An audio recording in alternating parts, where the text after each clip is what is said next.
like Michael said, I'm with McHugh and Associates, and we have really been excited about LRMI and all of the developments that are happening in alignment. Our company has been around for about 10 years, and our focus has been on standards alignment. Correlations, our clients have been publishers, and we really have focused on taking educational material, analyzing it, and finding the standards that match.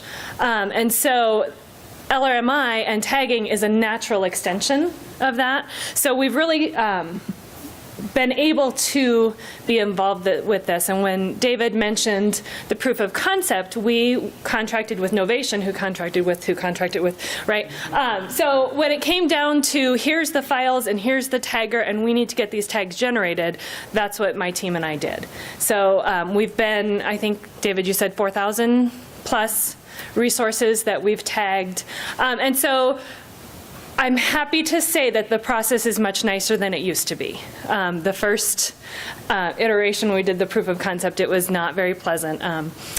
If we had to make any change, we had to go into the HTML code for every single resource, if that tells you where we started. So I'm going to talk to you about tagging and about how to use the tagger and strategies and overall thinking for tagging, but also how to use the InBloom tagger itself. And so it's not perfect, but it's come a long way.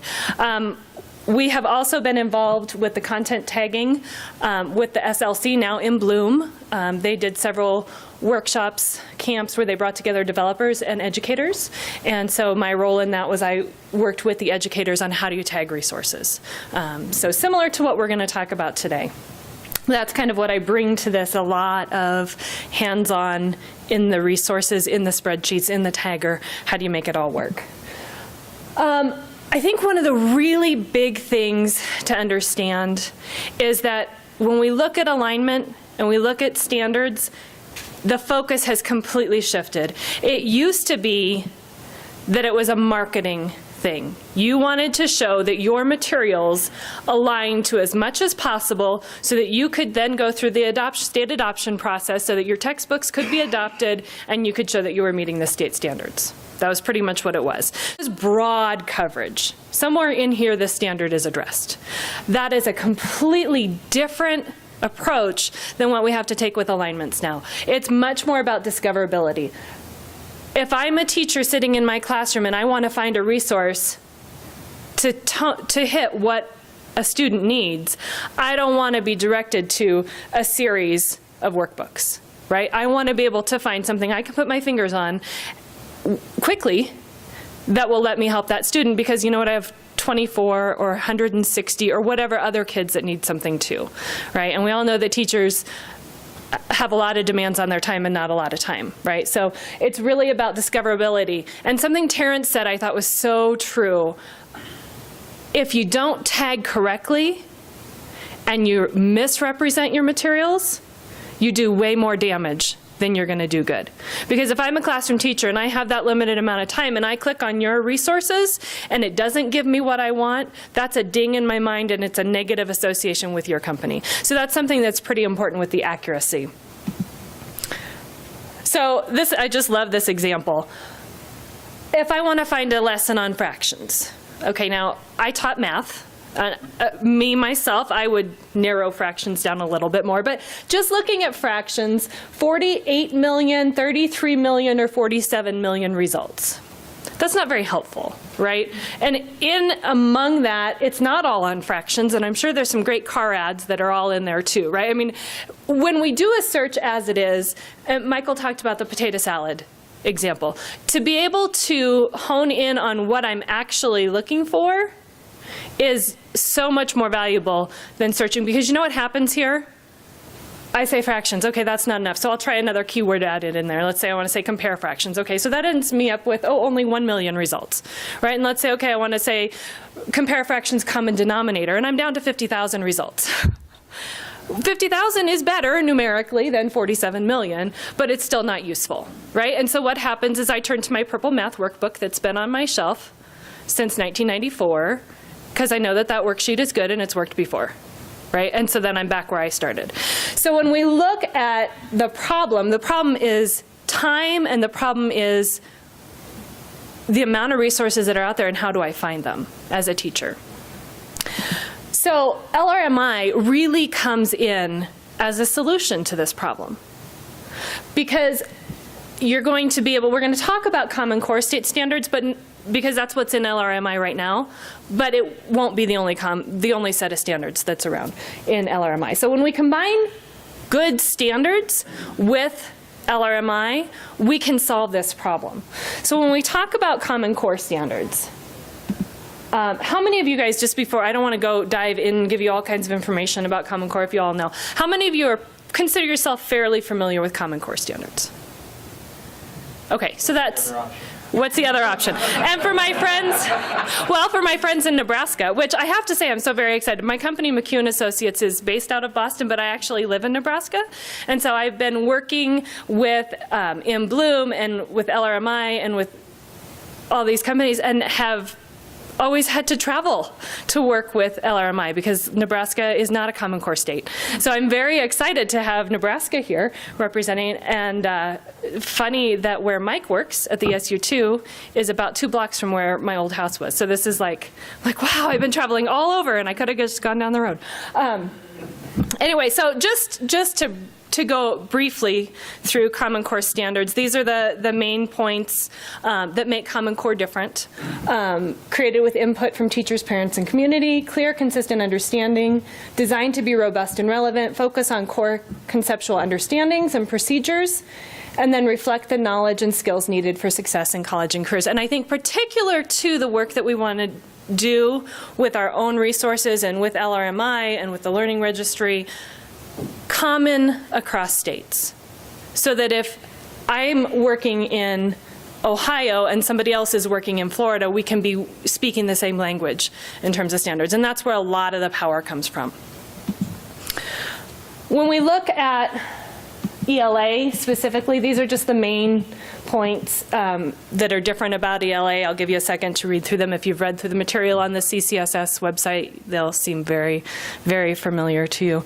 But one of the differences about the Common Core ELA standards is the strands for historical social studies and science and technical standards. That the responsibility is no longer on the ELA teacher, but that the responsibility for ELA is across the curriculum, which I think is something that people have been doing. I know I taught middle school and we did teaming, right? And so I worked with the language arts teacher and we did a unit on Sherlock Holmes and inductive reasoning, right? It's all right there. People have been doing it. It's just now has some standards associated with it. The mathematical focus includes the math practices, the rigor, the breadth and the depth, rather than just hitting everything all over the map. So that's kind of the basics of the Common Core standards. I can go into more, but I kind of feel like we don't need that. So when we talk about the standards, we talk about LRMI, we talk about, okay, so I have all of these resources, and how do I get that? It's kind of like, are you a piler or are you a filer, right? Okay, so probably more than I should reveal, I was leaving home and my home office is right off of our bedroom and I knew my husband was going to be seeing it, and he is a filer and I am a piler. And so I took all of my papers and shoved them under my desk and said, look, I cleared off my desk, right? Okay, that works for me because I know I'll come home and then I'll sort them back out into their piles again. It's not very efficient if anyone else wants to find anything anywhere around there, right? His strategy of filing everything where it goes, I can find it, it's fantastic if you're that disciplined. It works for him. So when we look at our resources and we want to be able to find them ourselves and have other people find them, right? Then it's got to be the filing rather than the piling. And if you think about it traditionally, what has it been? Piling. I have my piles in my own company and you have your piles in your own company. And I might even get mine into a spreadsheet or a database or even my own system, but I can't talk to you, right? So with using the Common Core standards or the other sets of standards that are out there, that's fantastic. However, there's actually 4 ways to reference the Common Core standards, which is like 4 different systems that don't all talk to each other. So I just want to make you aware of what those are. There's the dot notation, right? That's the published and adopt, like the math.6.ee.1 or the ELA.2.RL.7 or what, you know, that dot notation. Because we don't want things to be simple, there's also the dot notation that includes the cluster. And I'm going to go through the hierarchy of the standards, and this is, I think it's really important because when we first got into tagging with the Common Core, it was like, where are the standards and what are the abbreviations? And oh my gosh, there's this version and then there's this version. And because the difference is the published standards, the PDF file that you might have that you refer to, this is my Common Core standards, right? That's not the most up-to-date version, because for math they put a cluster in there, which is an extra letter. It's an A, it's a B, it's a C. Okay, and so I'll show you how you find that and what that means. But it's important for you to know that that's there. And that it's for math and not language arts. You'll see a lot of things in Common Core that are different between the math and the language arts, which the technical people who work in this stuff are like, couldn't they just make it the same? And the content people just don't see why that would have to be done, because math and language arts are different. So I leave that to the technical people. I'm not the technical person. I will get into the content. Thank you very much. There's also the URL that refers to a standard. Okay, and that is found, you can download the spreadsheet that has those URLs in it. And, so the core standards, the HTML of where to find that standard. So that's another way to reference the standards. And then there's the ever-friendly GUID, which is something that we can all refer to very, very easily that the technical people think is important, and I'm sure it is. But for those of us like me who want to know where do I find fourth grade fractions comparing with common denominators, that doesn't mean anything to me, right? And honestly, I work in the standards a lot. None of that tells me what EE 6EE1 says, right? I mean, I know that that's expressions and equations, and I'm guessing it's something that's pretty early in the concepts because it's one, but it doesn't give me a lot of information. So when we're working with the standards, I think it's really important that you know that you need to represent the standards, and you have a standards document open, or you have the website open, so you can see what it is you're trying to find. And that's with Common Core standards or any other type of standard. Okay. LRMI uses the dot notation with the cluster headings for math. So that's important for you to know if you're working with this, and let's say that you have a spreadsheet that has some metadata already, and you want to be able to import that and work with that data you already have. It's important to know which form of the standards you're going to be needing to use. Okay, so it's the dot notation, and if it's math, it's with the cluster headings. All right, so if we look at the hierarchy, yes? So with respect to that, there is no support of GUID at this time with LRMI? It is, does the GUID come up in LRMI? In some of the tool sets, it'll actually bring the GUID up as a reference lookup, but it just depends. I mean, it'll support that as a reference, but it's not, yeah, it's a priority. And actually we'll talk, the tool, the tagger tool, actually when you put in the dot notation, it will auto-populate the URL and the description for you. But in order to find it, you need to have the dot notation. Thank you. Yep. Any other questions? Please feel free to stop me and ask. I'm so impressed that you're all listening and not playing with the stuff on your table. I taught 8th grade math. I mean, you never put the manipulatives out before you, you just, okay. So when we look at the hierarchy, am I going the wrong way now? Look at that, I can use, okay. When we look at the hierarchy, I'll go through those very quickly, but I wanted to show the comparison. Because if you are somebody who's going to be working on the technical side of things, it's important to know that they're not the same. But I think we all need to know that the standards have a structure and that it's consistent within that subject. Okay? So the initiative, the framework, the set. So if you look down at the bottom, down here, so the initiative is CCSS, the framework is math, the set is content. There's also the math practices. So it's either content or practices. The grade 4, I lost my, there we go. NF for numbers and fractions, that one happens to be.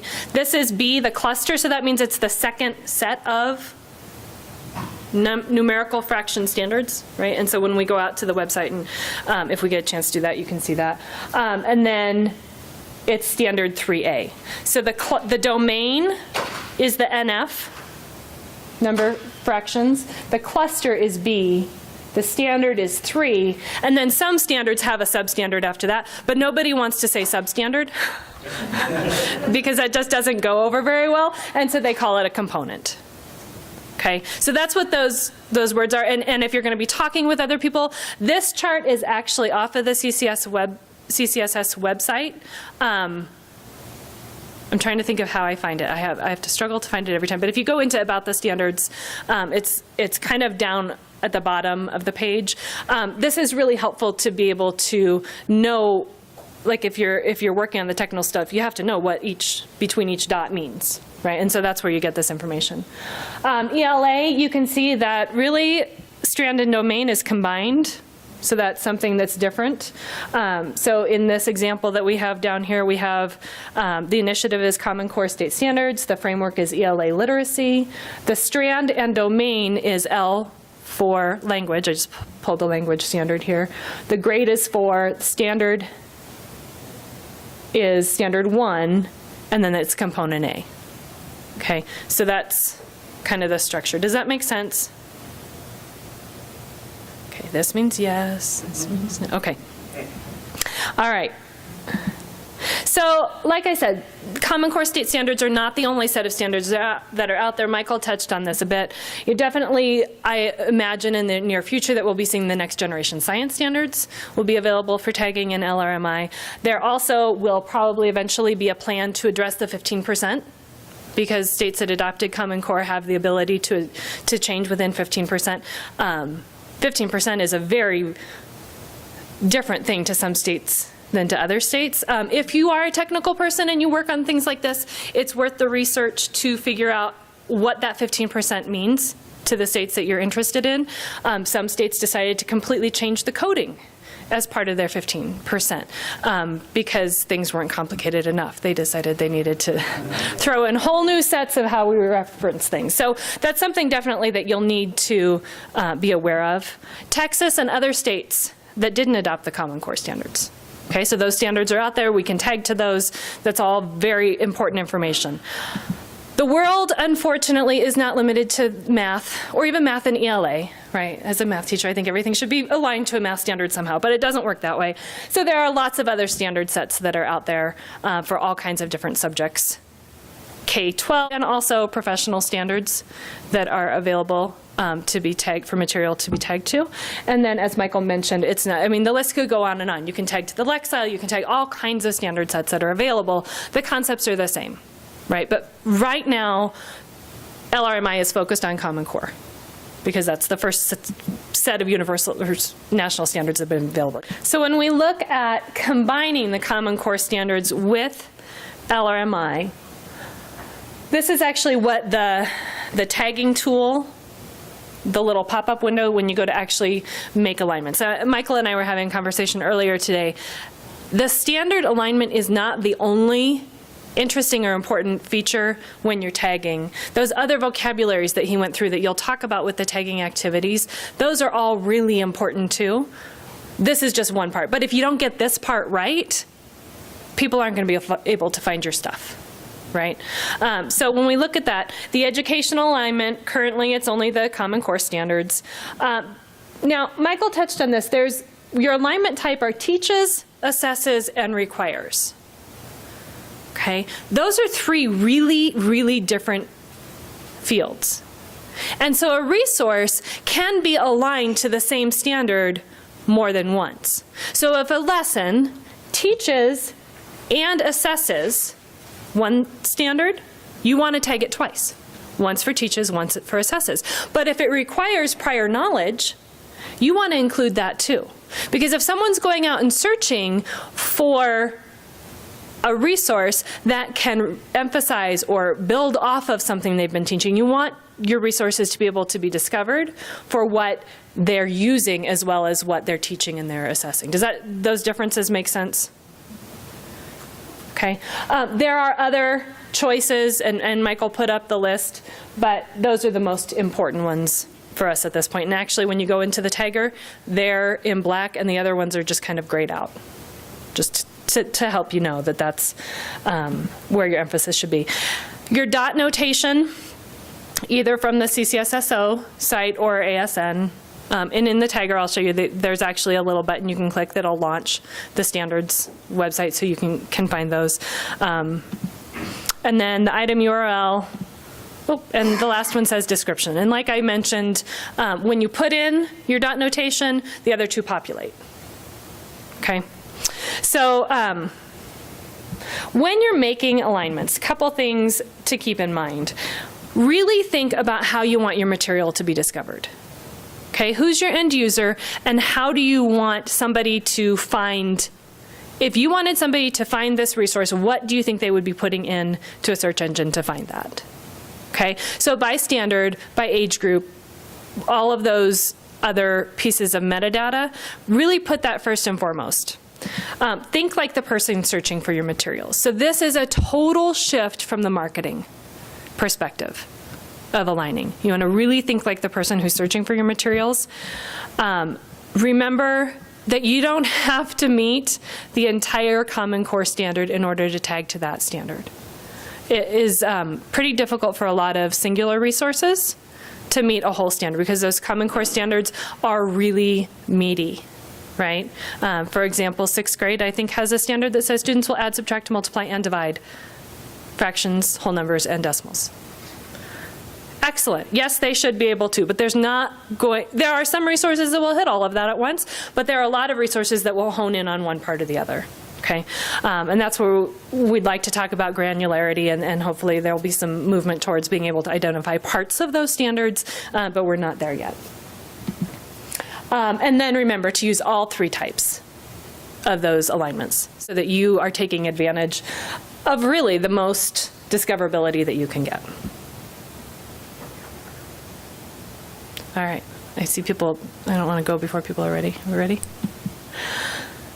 All right, so if we take a look at the InBloom tagger, which I'm going to launch over to in just a second.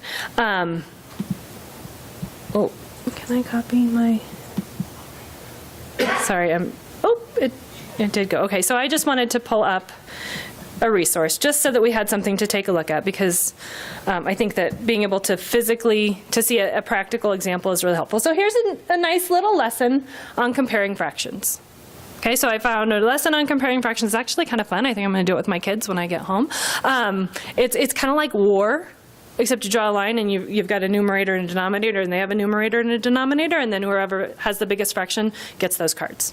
Okay, so that is certainly an activity that is specific to a standard, and I would want, if I were education.com, I would want somebody to be able to find this. Very useful. And as a matter of fact, it's pretty impressive, so when I'm looking for something else, maybe I'll just go to education.com first. So one of the things that's really, really fantastic about the tagger is that when I put in the title and the URL, maybe.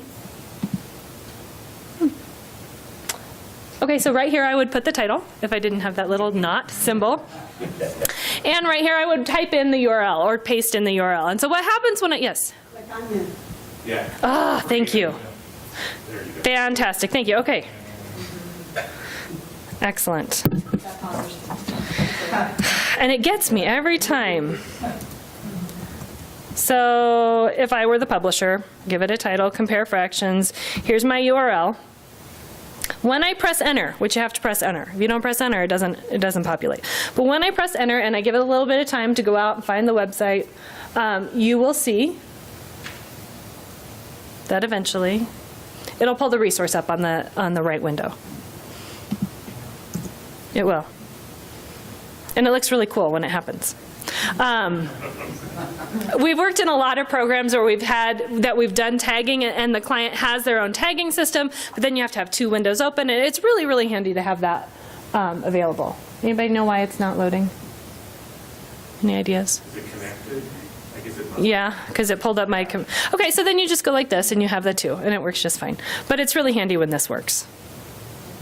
You can read the description a lot easier. Right. Yep. And so then you would just type in the description, you choose the language, the created on date. You don't have to fill in, there's no required fields. Okay, so even if you don't have the Common Core alignment, you could actually do all of this other stuff without having the Common Core alignment, right? There's nothing that's required. a lot of times there's not a usage right URL, so those kind of things. You put in your publisher, and then the second tab here is where you get your education. There it goes. Doesn't that look lovely? When you're putting in your end user, let's say, so this is a lesson, so it could be a teacher, it could be a student, it could be a parent. So if you just hold down the shift or the control, you can select more than one. And as Michael said, there's not a predetermined finite set of vocabulary, so you can add your own, right? You can just type right in that other field. My suggestion would be to stick to the defined vocabulary as much as possible, right? Because if I call something a quiz and you call something an assessment, we need to keep to the same language as much as we can. So this is where you enter all that metadata. If you click on one, the other disappears. It's a really nice user interface that way. Isn't quite so nice when you get to some of the longer lists, but you can scroll. We can all scroll. The time required, just as an FYI, there are these little slider thingies. Okay, so if you wanted to say that it's a 15-minute activity, then you just slide over to 15 minutes. Does that make sense? Okay. One suggestion I have for you when you're using the tagger, click on the Output tab, and you can see what your output is going to be. Okay, so this is the data that will either go into your spreadsheet, go to your HTML, get published to the Learning Registry. This is what it actually looks like. Just from experience, I like to check often and make sure that I've done things correctly, that it actually has clicked through. And if you haven't put anything in that field, then it doesn't show up in here. So you can double check that you didn't miss anything, okay? Then scroll back up to the top to the alignment. I'm going to click on Add Alignment, and this is where you see how we can add this. So I'm going to type this as an alignment type that teaches, and then here's where I get my dot notation, okay? So you can either say, okay, I know this is probably math, content, grade 4, numbers and fractions, and then I get lost, right? And most of you aren't as familiar with the standards, right, as I am. So that's where it really helps to go to the Common Core website, find out what the code is, copy and paste it, and then once you do that, do you see how the rest of this populates? Okay, so just go out, find the standard, copy and paste it, and it's much easier than guessing. Oh wait, no, that's not it. Oh, hey, that was it. When you find It the works. standard, it populates. Yep. So as once you type it in and either press tab or enter, right, to register that, then it will populate the URL and the description. Okay. And then you just add it and make sure to check it. If you add it and don't click the check mark, it's not really there, right? So you can go back and look at your output. Oh wait, there's nothing there. Now it is. Okay. So that's just kind of some tips. Michael wanted me to go through some practical, what do I do to get in the weeds? This is the kind of stuff that trial and error has shown is pretty important. Next thing I was going to mention is that you can upload your CSV files, and you can actually, on the tagger tool, you can download the template guide, which has the template, to be able to upload. The last time I worked in it, there were some issues. I didn't try with a new file. I tried with files that we had used previously in the proof of concept, and there were some issues with things like it not recognizing or liking the format of the date or the language field, those kind of things. So there were some issues with that, but super, super powerful. If you have metadata already and you want to be able to put it into a format, you can just click on import, and then you can, right here, you can download the guide, which includes the template, and then you can just put your data in that template. And then you just, when you choose a file, then you just click load, and it zoop, all your information is right there. And it all works fantastically every single time. I need that sound effect. Zoop, yeah. It does. It's really exciting. Actually, it does. When it actually works, it is very gratifying. because like I said, we've been working with this since the beta version. And so that's really a huge benefit. When you import, then you just see all of your resources down here. And then the key is to make sure that you click on the ones that you want and to save each of them, right? And don't click more than one at a time, because it really confuses things. Because they might have some of the same resource or some of the same properties. Chances are they don't have exactly the same, and then it kind of messes things up. So that's just another tip from experience. Click one at a time. It makes things go much easier. And then when you've done your work and you want to get this into useful format, you can either export it as a CSV. You can then go in and make changes, and you can re-import it. That's a real usable version of your information. JSON, which would be used to push your information to LRMI, or to the Learning Registry, which you'll hear more about later if you don't know. And then HTML if you want to embed this information in your website so that it can be discovered, right? If you do all of this and don't post it anywhere, it might help your internal structure, and that's a good intermediate step. But if you want your material to be discoverable, you have to put it out there. So that's the HTML code that gets embedded in your website. Questions about the 3 formats? None? All right.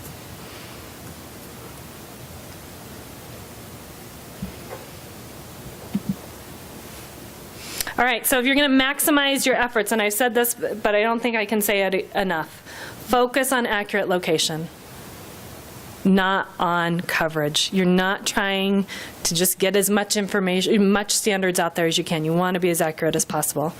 Align to the component of the lesson or the activity. So that might mean that you make some changes in how you have things structured if you're a publisher.